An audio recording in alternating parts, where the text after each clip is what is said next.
સુરતમાં ફાર્મ હાઉસમાં દારૂની હાઈ પ્રોફાઇલ પાર્ટી પર દરોડો પાડવામાં આવ્યો, જ્યાં 8 મહિલા સહિત 20થી વધુ નબીરા ઝડપાયા। દારૂ પીવડાવવા માટે ખાસ ગેમ બનાવવામાં આવી હતી।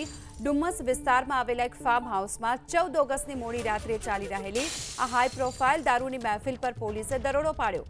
બર્થડે સેલિબ્રેશનના નામ પર દારૂ અને બિયરની મહેફિલ માણી રહેલા કુલ 8 મહિલા સહિત 20થી વધુ નબીરાઓને પોલીસે સ્થળ પરથી અટકાયત કરી અને આ ઝડપાયેલા તમામ લોકોને મેડિકલ તપાસ માટે સુરતની નવી સિવિલ હોસ્પિટલ લઈ જવામાં આવ્યા। ડુમસમાં બાપુજીની વાડી સ્થિત જશ્ન વિલા બાર એ ફાર્મ હાઉસ ખાતે એક યુવતીના જન્મદિવસની ઉજવણી માટે મોંઘીદાટ લક્ઝરી ગાડીઓમાં યુવક યુવતી પહોંચ્યા હતા। દરોડા દરમિયાન ફાર્મ હાઉસની બહાર દારૂની ખાલી અને ભરેલી બોટલો સળગાવીને પુરાવાનો નાશ કરવાનો પ્રયાસ કરવામાં આવ્યો। ખાસ વાત એ રહી કે આ હાઈ પ્રોફાઇલ મહેફિલ ડુમસ પોલીસ સ્ટેશનથી માત્ર 300 મીટર અને વ્યસન મુક્ત કેન્દ્રથી ગણતરીના 50 મીટરની અંતરે ચાલી રહી હતી। ચોક્કસ બાતમીના આધાર પર પોલીસે દરોડો પાડ્યો। તમામ આરોપીઓને રંગે હાથે ઝડપી લીધા।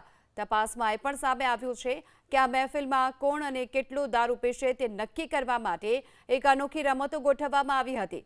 પાસો ફેંકીને આવતા જે અંક હતા તે મુજબ ઓછા કે વધારે પેગ પીવો તે નક્કી થતું હતું। આ બોર્ડ પર એક short drink, 2 short drinks, youngsters drink અને એવરગ્રીન ડ્રિંક, ખાસ કરીને લેડીઝ ડ્રિંક જેવા વિવિધ ટાસ્ક અગાઉથી પણ લખવામાં આવ્યા હતા। જો કે પત્તાની કેટોનો પણ ઉપયોગ કરીને એક ચાર્ટ તૈયાર કરવામાં આવ્યો હતો, જેમાં એકો આવે તો ખુદ સિવાય બાકીના તમામે દારૂ પીવો, રાણી આવે તો તમામ યુવતીએ દારૂ પીવો, બાદશાહ આવે તો તમામ પુરુષોએ અને ગુલામ આવે તો ગ્રુપ શોટ જેવા નિયમો સાથે એકબીજાને દારૂ પીવડાવવામાં આવી રહ્યા હતો। कल रात को 2:30 बजे ये जो बापूजी की वाड़ी है सुल्तानाबाद डुम्मस में, वहाँ पे रेड की गई है और दारू की जो महफिल चल रही थी उस पर छापा मारा गया है। और ये जो कार्यवाही की गई उसके तहत FIR रजिस्टर करके कुल 22 लोगों को पुलिस स्टेशन लाके उनके खिलाफ कार्यवाही की गई है। इसके डिटेल्स में हम देखें तो कुल 9 गाड़ियाँ, 24 मोबाइल और ये सब मिला के कुल 1 करोड़ से ज़्यादा का जो मुद्दा माल है पुलिस द्वारा जब्त किया गया है। और कुछ 22 लोग, जिसमें से 8 महिला और 14 लोग हैं, उन लोगों को पुलिस ने अरेस्ट किया है और जो भी कायदेसर की कार्यवाही वो की जा रही है।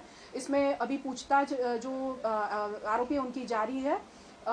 उसमें अगर डिटेल्स देखें तो एक रिद्धि जरीवाला करके जो महिला है उसकी बर्थडे पार्टी थी और उस बर्थडे पार्टी के लिए ये लोग दारू की महफिल इस फार्म में कर रहे थे। इसमें किस किस की शामिलगिरी है, दारू कहाँ से लाया गया और पार्टी का आयोजन किसने किया था, कैसे इन लोगों ने फार्म हाउस एक्वायर किया था, ये सारी डिटेल्स अभी पुलिस के द्वारा पूछताछ की जा रही है।